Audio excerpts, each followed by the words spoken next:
A very good evening and welcome to all of you. Dear students, in today's class, I am going to explain Talent Search Test 90. And for your kind information, I would like to tell you that on every Sunday we conduct an online free test on our own app, Apex Institute Chapra.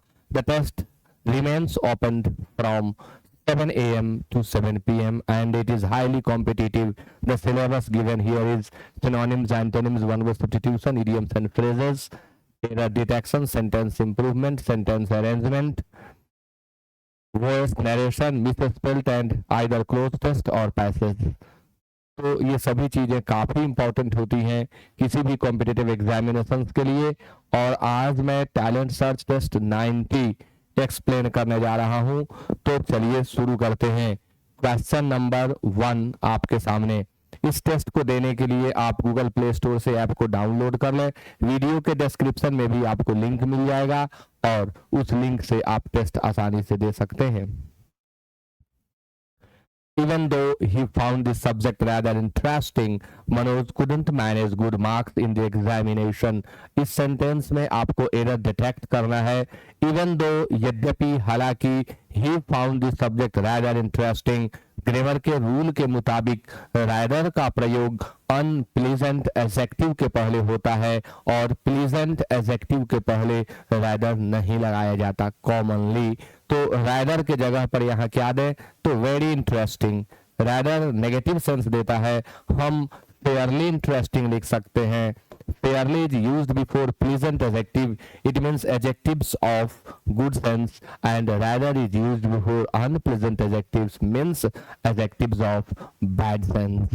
So the given answer would be B. Answer इसका B होगा। Question number 2 का आप सभी answer दें।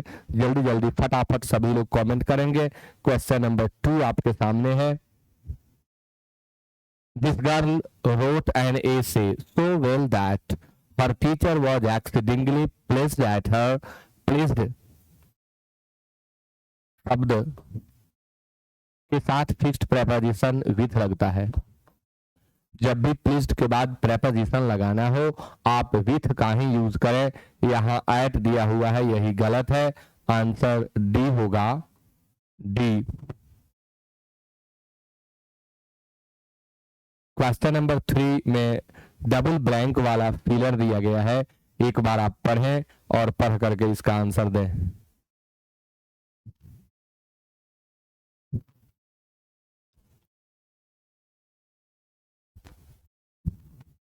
The Aam Aadmi Party continues to dash its supporters and opponents alike, but one aspect that has now become dashed about its leader Arvind Kejriwal is his infinite capacity to create spectacle। यानी अरविंद केजरीवाल में अनंत शक्ति है spectacle को create कर देने की। और जो आम आदमी पार्टी है वो कंटिन्यू करती है क्या? टू के बाद भी1 होता है, इसलिए टू हैंडलिंग्स ये सही नहीं लग रहा। टू इंडिकेटिंग यह सही नहीं लग रहा। आंसर या तो इंट्रिग होगा या सिक्योर होगा। बाद में हैज नाउ बिकम पर भी ध्यान देना होगा। हैज नाउ बिकम प्राउंड नहीं होगा। आंसर हम सेलेक्ट कर लें ए, हैज नाउ बिकम प्रिडिक्टेबल, यानी यह प्रिडिक्ट करने योग्य है। प्रिडिक्ट का मीनिंग होता है फोरकास्ट, यानी पहले बता देना क्या कुछ घटित होने वाला है। प्रिडिक्ट का एडजेक्टिव बनाते हैं तो प्रिडिक्टेबल होता है। इंट्रिग का अर्थ होता है षड्यंत्र। इंट्रिग का अर्थ होता है गुप्त प्रेम। और इंट्रिग करना किसी को, अपने सपोर्टर्स को इंट्रिग करना यानी सपोर्टर्स के बीच तालमेल बनाना। तो यहाँ तालमेल बनाने जैसा सेंस निकलेगा और 3 का आंसर ए होगा। क्वेश्चन नंबर 4 आपके सामने सिंगल ब्लैंक है, आप पढ़ें और आंसर दें। क्वेश्चन नंबर 4 आपके सामने। The king was dash while her was addressing his subject. यहाँ टाइप मिस्टेक हो गया है, हर नहीं ही होगा। While he was addressing his subject, subject means होता है प्रजा, सब्जेक्ट मीन्स विषय तो आप जानते ही हैं, इसका अर्थ प्रजा भी याद करें। तो the king was dash, king को डैश किया गया जब वे अपनी प्रजा को संबोधित कर रहे थे। मर्डर भी सही है, एग्जीक्यूट, असैसिनेट सबसे अच्छा है, किसी राजा की हत्या के लिए असैसिनेट का प्रयोग करते हैं। एग्जीक्यूट शब्द जो है इसका प्रयोग दो अर्थों में होता है। एग्जीक्यूट मीन्स होता है फांसी देना, और एग्जीक्यूट मीन्स क्रियान्वित करना, संपादन करना। एग्जीक्यूट का प्रयोग दो अर्थ में करते हैं।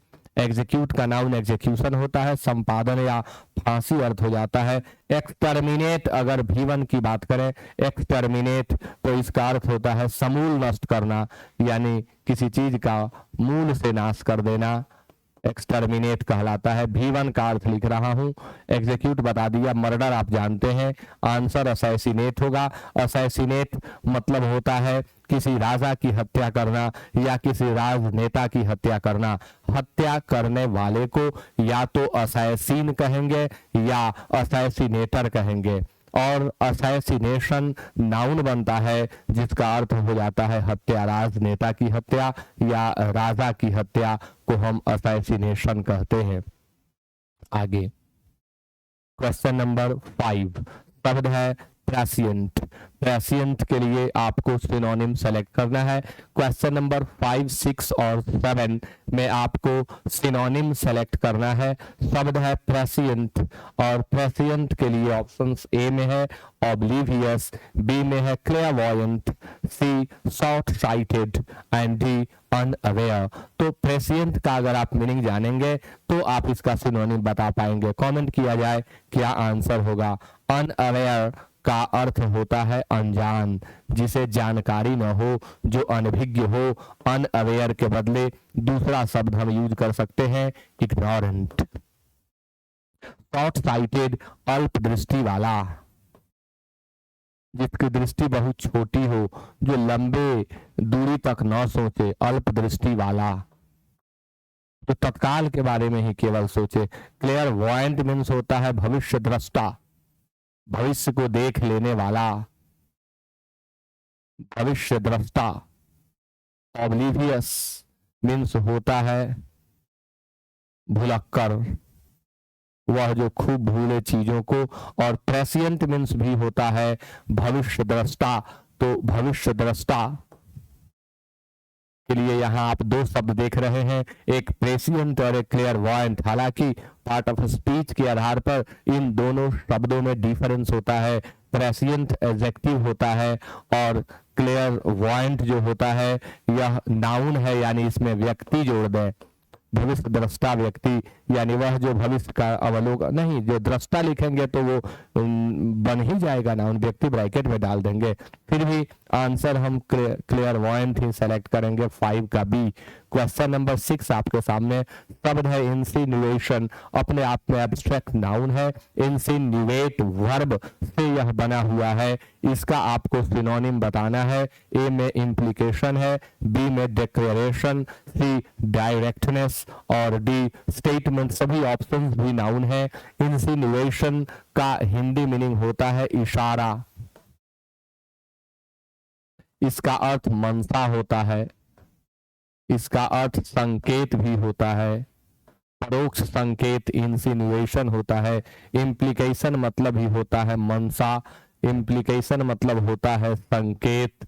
इम्प्लीकेशन का अर्थ प्रभाव भी होता है। अभी जो कुछ हो रहा है इसका लॉन्ग टर्म में जो इफेक्ट आएगा उसे हम इम्प्लीकेशन कहते हैं। डिक्लेरेशन मीन्स घोषणा होता है। मैं आप लोगों से प्रश्न करूं, आप डिक्लेरेशन का सिनोनिम कमेंट में लिख दें। सभी विद्यार्थी डिक्लेरेशन का सिनोनिम कमेंट में लिख दें। डायरेक्टनेस मीन्स प्रत्यक्षता, स्पष्टता, और स्टेटमेंट यानी कथन। तो शब्द आपके सामने इंसिनुएशन है, जिसका सिनोनिम इम्प्लीकेशन होगा। उलझन के अर्थ में भी हम इम्प्लीकेशन का प्रयोग कई बार करते हैं। प्रश्न आपसे मैंने पूछा था कि आप डिक्लेरेशन का सिनोनिम बता दें। बहुत सिंपल वर्ड है इसके लिए, अनाउंसमेंट।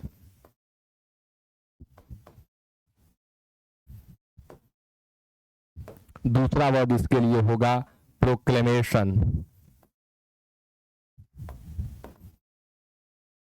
अनाउंसमेंट, प्रोक्लेमेशन और डिक्लेरेशन, इन सब का अर्थ होता है घोषणा। नेक्स्ट वर्ड आपके सामने क्वेश्चन नंबर 7, शब्द है ग्रैंडर। ग्रैंडर, ग्रैंडर, बहुत लोग पढ़ते हैं ग्रैंडियर, गलत उच्चारण ना करें, ग्रैंडर पढ़ें इसको। ए में मेडियोक्रिटी, बी में ऑब्सक्योरिटी, सी मोडेस्टी और डी स्प्लेंडर। तो ग्रैंडर का अर्थ होता है वैभव, भव्यता, सुंदरता। मेडियोक्रिटी औसत बुद्धि, ऑब्सक्योरिटी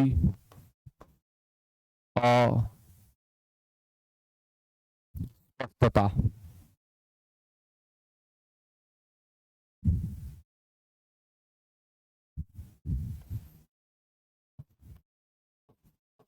अस्पष्टता, मोडेस्टी, शालीनता।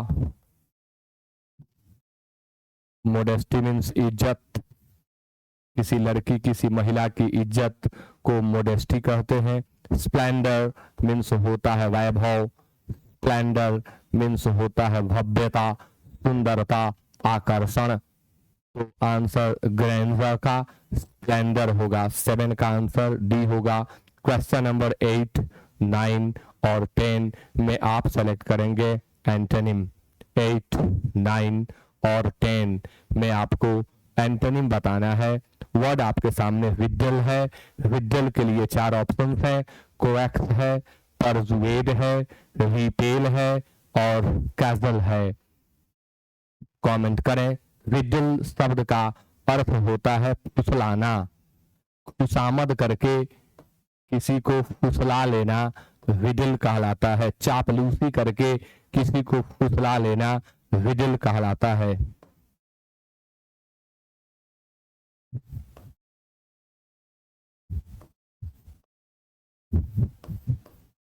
चापलूसी करके। तो कोएक्स शब्द का अर्थ होता है फुसलाना। परसुएड मीन्स मनाना, राजी कराना। मनाना यहाँ सेलिब्रेट मत समझ जाइएगा, राजी कराना, मनाना। प्रिवेल अपॉन इसका सिनोनिम होगा।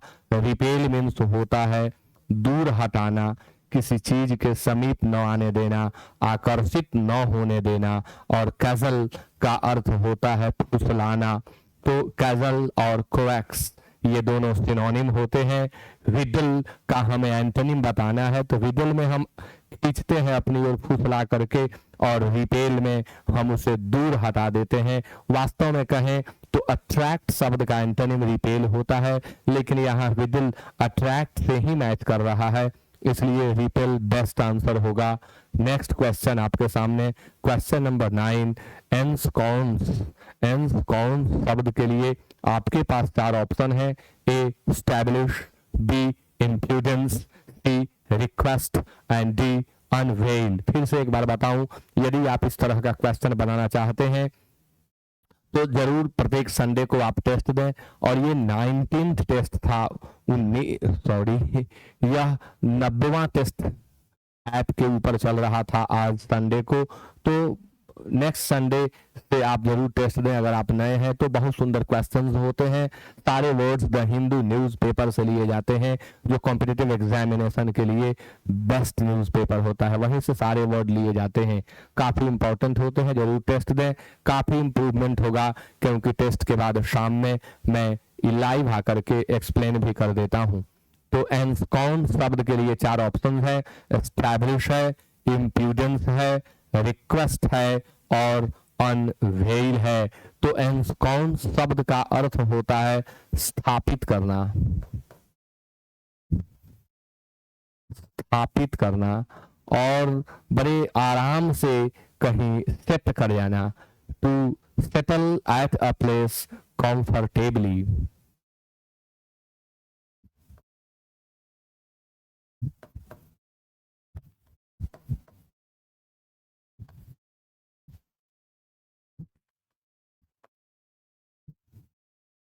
To have a comfortable position को हम ensconce कहते हैं। Establish means स्थापित करना।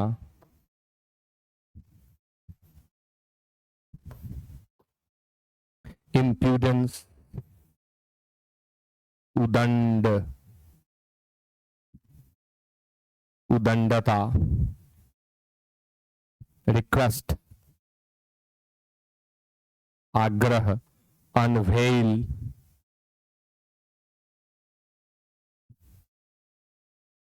खुलासा करना, सामने लाना।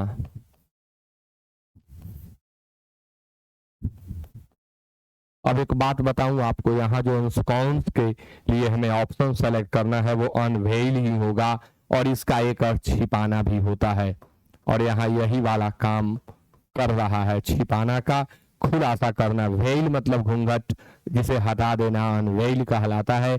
तो 9 का आंसर डी होगा। क्वेश्चन नंबर 10 वर्ड है टेनेसस, और टेनेसस के लिए 4 ऑप्शंस हैं।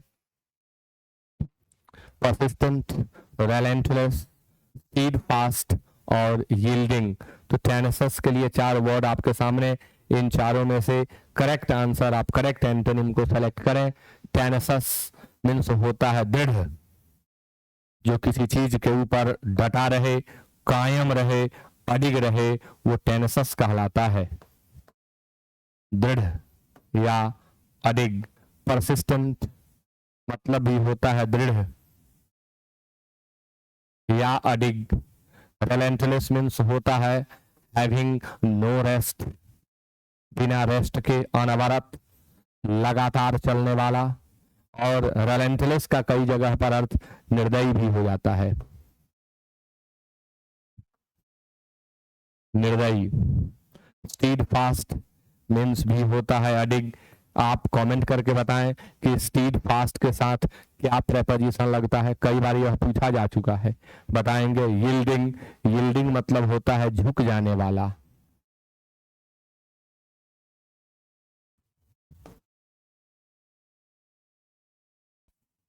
तो टेनेसस वह होता है जो न झुके, जो अडिग रहे, जो दृढ़ रहे, जो अपनी बात पर, अपने इच्छा के ऊपर दृढ़ रहे, कायम रहे, सख्त रहे, वह टेनेसस है। परसिस्टेंट, रेलेंटलेस, ये जो 2 वर्ड दिए गए हैं ये सिनोनिम है। स्टीड फास्ट भी तो सिनोनिम है, एक ही एंटोनिम दिया हुआ है, वह क्या है? तो यील्डिंग है 10। और मैं आपको बताऊं कि स्टीड फास्ट के साथ आपको प्रेपोजिशन लगाना हो तो फिक्स्ड है, टू ही लगेगा। Steadfast to, he was steadfast to his decision। 11 में idioms and phrases है, आप सेलेक्ट करें idioms and phrases question number 11 में। अ क्लोज शेव के लिए 4 ऑप्शन है। A narrow escape from danger, stubble, very short hair और hairless skin। तो अ क्लोज शेव का अर्थ होता है बाल बाल बचना, बाल बाल बचना। ए नैरो एस्केप यानी नैरो एस्केप फ्रॉम डेंजर। अब ये जो शब्द है स्टबल, स्टबल मीन्स होता है खूंटी, लेकिन ये कौन सी खूंटी है? दाढ़ी जब थोड़ी बढ़ जाए तो उसको भी स्टबल कहते हैं, थोड़ी बढ़ी हुई दाढ़ी स्टबल कहते हैं। और फसल काटने के बाद जो जरा सा पार्ट धरती में गड़ा रह जाता है, धान गेहूं काटने के बाद, उसे भी हम स्टबल कहते हैं। वन वर्ड सब्स्टिट्यूशन में भी यह पूछा जाता है। 12 में है his investment helped him make a killing in the stock market। उसके निवेश ने स्टॉक मार्केट में, जो उसने निवेश किया था, पैसा बनाने में उसकी काफी मदद किया। तो मेक अ किलिंग का अर्थ होता है पैसा बनाना, मेक अ किलिंग का अर्थ होता है पैसा बनाना। मेक अ किलिंग पैसा बनाना, यानी lose money quickly, plan a murder quickly, murder someone quickly, make money quickly. जी हाँ, आंसर 12 का डी होगा। Question number 13 improve the bracketed part, यानी क्वेश्चन नंबर 13 और 14 में ब्रैकेटेड पार्ट को इंप्रूव करना है। आप पढ़ें और इसका आंसर दें। ब्रैकेटेड पार्ट को आपको कर देना है इंप्रूव।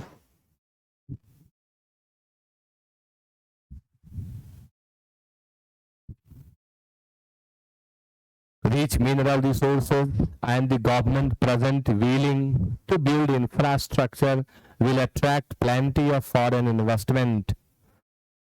रिच मिनरल रिसोर्सेज यानी समृद्ध मिनरल संसाधन, खनिज संसाधन और वर्तमान सरकार की इच्छा शक्ति, तो वर्तमान सरकार की इच्छा शक्ति तो प्रेजेंट गवर्नमेंट्स विलिंगनेस होना चाहिए था, प्रेजेंट गवर्नमेंट्स विलिंगनेस होगा, वर्तमान सरकार की इच्छा शक्ति। इंफ्रास्ट्रक्चर मतलब होता है मौलिक संरचना, आधारभूत संरचना।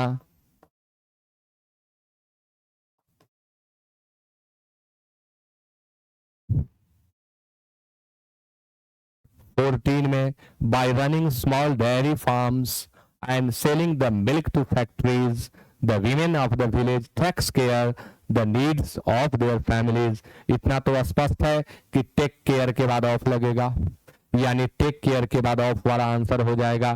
सिर्फ इससे बन जा रहा है women of the village take care of लिखना होगा। सब्जेक्ट प्लुरल है तो वर्ब भी प्लुरल होना चाहिए, यहाँ टेक्स है, यही गलत है, टेक्स के जगह टेक लगाएं। और टेक केयर के बाद तो फॉर लगता है, लेकिन टेक केयर के बाद हमेशा ऑफ लगता है, तो आंसर सी सेलेक्ट किया जाए 14 का।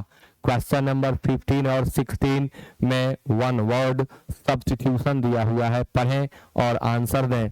क्वेश्चन है, a person Saint on an official mission, वह व्यक्ति जिसे किसी औपचारिक मिशन पर भेजा गया है, क्या कहते हैं उसे? एजेंट कहते हैं, डेलीगेट कहते हैं, हेराल्ड कहते हैं या इमिसरी कहते हैं।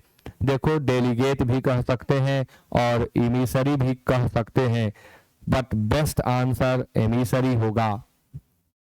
एजेंट मीन्स होता है अभिकर्ता, एजेंट अभिकर्ता। डेलीगेट शिष्टमंडल, प्रतिनिधि मंडल, जो अपनी टीम, बड़े टीम में से कुछ लोगों का सिलेक्शन कहीं जाकर के उन्हें रिप्रेजेंट करने के लिए, उनको हम डेलीगेट कहते हैं। हेराल्ड मतलब होता है सूचना देने वाला, मैसेंजर इसे कह सकते हैं, और यह वर्ब के रूप में भी काम करता है, पूर्व सूचना देना हेराल्ड कहलाता है। और एमिसरी मतलब होता है गुप्तचर, जो फॉरेन कंट्री में जाकर के कुछ पुख्ता चीज का पता लगाता है, वह इमिसरी कहलाता है। Person Saint on an official mission, तो आंसर डेलीगेट भी हो सकता है, एमिसरी भी, बट एमिसरी सेलेक्ट किया जाए। क्वेश्चन नंबर 16 आपके सामने, compulsory enlistment for the military and other services, answer दिया जाए। ऑप्शन नंबर ए में है एनरोलमेंट, बी में है कॉन्स्क्रिप्शन, सी में है इंडक्शन और डी में है एडमिशन। कंपल्सरी एनलिस्टमेंट यानी आवश्यक भर्ती मिलिट्री के लिए, और अदर सर्विसेज को क्या कहते हैं? तो इनरोलमेंट मीन्स तो भर्ती होता है, यह भर्ती कॉलेज के लिए भी हो सकता है। कॉन्स्क्रिप्शन मतलब होता है आवश्यक भर्ती जो सेना में की जाती है, कॉन्स्क्रिप्शन। इंडक्शन इंडक्ट से बना हुआ, एडमिशन एडमिट से बना हुआ, सारे सिंपल वर्ड हैं। अब आपके सामने क्वेश्चन नंबर 17, आंसर दीजिए। The small child does whatever his father was done, इसमें तो इम्प्रूवमेंट है, जो पार्ट दिया गया है इसको इम्प्रूव करिए। हैज डन, डिड, डज और नो करेक्शन रिक्वायर्ड। छोटा बच्चा वही करता है जो उसके पिताजी करते हैं, यानी छोटे बच्चे पिताजी का अनुकरण करते हैं, पिताजी जैसा कर रहे होते हैं छोटे बच्चे वैसे ही करते हैं, इसलिए आंसर सेलेक्ट कर लिया जाए वाज डन के बदले डज। 18 में the man to who I sold my house was a cheat, यह भी सेंटेंस इंप्रूवमेंट ही है। ऑप्शन सेलेक्ट किया जाए, कौन सा ऑप्शन है जो इसे करेक्ट कर पा रहा है? The man to who I sold my house was a cheat, जिस व्यक्ति से मैंने अपना घर बेचा वह ठग था, धोखेबाज था, तो बेचा, एक ही ऑप्शन है जो हो सकता है, टू whom I sold, और टू के बाद हु नहीं लगाएंगे क्योंकि टू एक प्रेपोजिशन है और किसी भी प्रेपोजिशन के बाद हम ऑब्जेक्टिव केस का प्रयोग करते हैं। आंसर 18 का सी होगा। क्वेश्चन नंबर 19 आपके सामने, और 19 और 20 को आप जरा पढ़ करके अरेंज करके कमेंट करें। सिंपल चीज है, अरेंज करना है आपको, जम्बल्ड है, आप इसे एक प्रॉपर वे में डाल दें।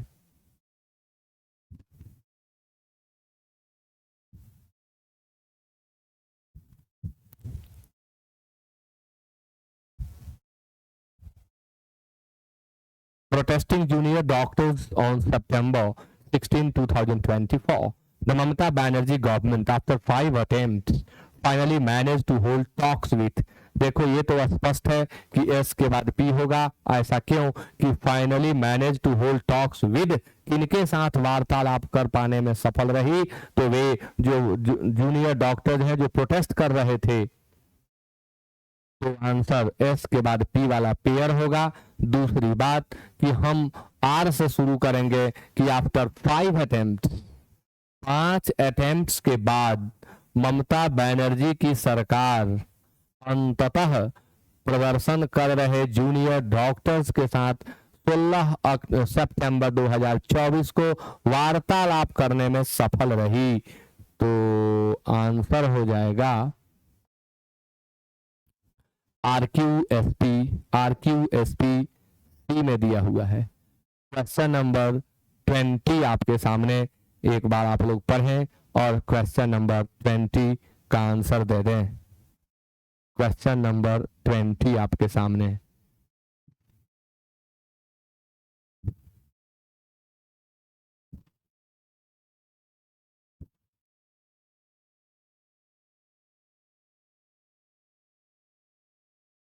A 30-year-old man, Northern Malappuram district, has been confirmed to have contracted, undergoing treatment in Kerala, mpox infection। The state health department said, confirm है कि एस अंत में रहेगा क्योंकि the state health department said on Wednesday, S अंत में रहेगा। देखो 3 ऑप्शन दे दिया, यानी कह रहा है कि आपको बना करके आना है। तो ऊपर फिक्स किया है 38-year-old मैन अंडरगोइंग ट्रीटमेंट इन केरलाज। आंसर हम आर से शुरू करेंगे, केरलाज यानी केरला के, तो इसके बाद नाउन चाहिए, तो नॉर्दर्न मलप्पुरम डिस्ट्रिक्ट, यानी आंसर आर के बाद पी हो जाएगा। Northern Malappuram district has been confirmed to have contracted, किसके कंट्रैक्ट में आ गया है, तो एम पॉक्स इन्फेक्शन के, यानी RPQS, और RPQS बी में दिया हुआ है, तो 20 का आंसर बी हो जाएगा। 21 से 25 तक क्लोज टेस्ट है, एक बार आप सावधानी से इसे पढ़ लें और तब इसे बनाया जाएगा।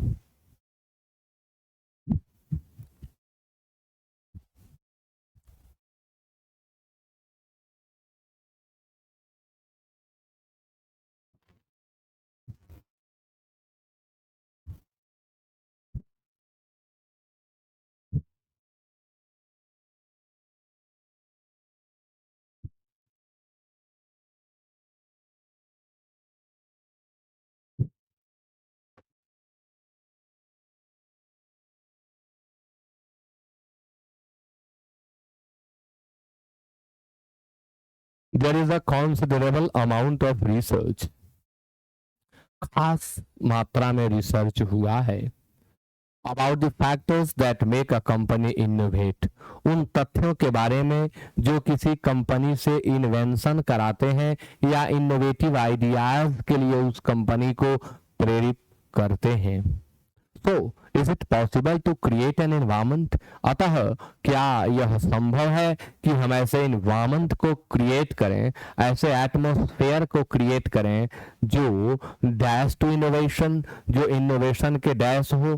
क्या यह संभव है कि हम ऐसा माहौल बना दें जो इनोवेशन के लिए डैश हो? देखना है किसके बाद टू लगेगा और अर्थपूर्ण होगा। स्टिमुली, स्टिमुलस का प्लुरल फॉर्म है उत्तेजक। कंड्यूसिव मतलब होता है सहायक, और कंड्यूसिव के बाद टू लगता है, अर्थ हो जाता है में सहायक। इंसेंटिव मतलब बोनस। फैसिलिटेटेड जीवन का अर्थ लिखूं, फैसिलिटेट मतलब होता है सुगम बनाना, आसान बनाना, टू मेक समथिंग सिंपलर। पहले से चीज को आसान कर देना फैसिलिटेट कहलाता है। तो यहाँ कंड्यूसिव होगा क्योंकि टू तो यही एक ले सकता है, और अर्थपूर्ण भी है कि create an environment conducive to innovation. क्या यह संभव है कि हम ऐसे वातावरण को क्रिएट करें, ऐसा माहौल बनाएं जो इनोवेशन के लिए सहायक हो। This is a particularly pertinent dash for India today. आज यह भारत के लिए बहुत ही सही रूप से सटीक डैश है, पर्टिकुलरली विशिष्ट तौर पर सटीक डैश है। विशिष्ट तौर पर सटीक, पर्टिनेंट का अर्थ सटीक होता है, पर्टिनेंट का मतलब एप्रोप्रिएट होता है, सुटेबल होता है। इसका सिनोनिम भी आप लोग याद कर लेंगे, रेलेवेंट होता है। यह एक रेलेवेंट क्वेश्चन है, यह एक सुटेबल क्वेश्चन है, यह एक एप्रोप्रिएट क्वेश्चन है भारत के लिए आज। तो ऑब्जेक्टिव का अर्थ उद्देश्य होता है, जिसका सिनोनिम एंड होता है। एंड मतलब उद्देश्य होता है, एम मतलब उद्देश्य होता है, ऑब्जेक्टिव मतलब उद्देश्य होता है।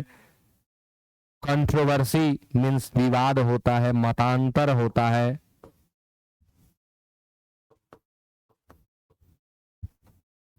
डाउट मीन्स शक होता है, संदेह होता है। क्वेश्चन मीन्स प्रश्न, तो यह एक पर्टिनेंट क्वेश्चन है, यानी आंसर डी होगा। क्वेश्चन नंबर 23 आपके सामने।